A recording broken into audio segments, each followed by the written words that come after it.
వర్షాలకు బురదమయంగా రోడ్లు, గ్రామీణ ప్రాంతాలకు అందని అంబులెన్స్ సేవలు, స్కానింగ్ వైద్య పరీక్షలకు గర్భిణీలకు తప్పని ఇబ్బందులు.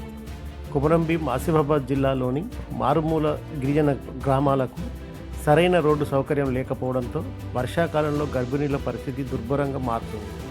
భారీ వర్షాలకు మట్టి రోడ్డు బురదమయంగా మారడంతో 108, 102 అంబులెన్సులు నడవడం లేదు.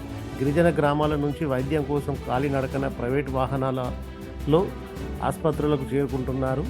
పెర్చికల్పేట్ మండలం మురళీగూడ గ్రామానికి చెందిన 6 గర్భిణులు నెలవారీ వైద్య పరీక్షలకు కాలినడకన సుమారు కిలోమీటర్ మేర నడిచి వెళ్తూ ఆ తర్వాత అక్కడి నుంచి 3 కిలోమీటర్లు గూడ్స్ వాహనంలో ప్రయాణించి 102 వాహనం వద్దకు చేరుకున్నారు. అనంతరం 102 వాహనంలో ఆసుపత్రికి వెళ్ళి స్కానింగ్ చేయించుకున్నారు.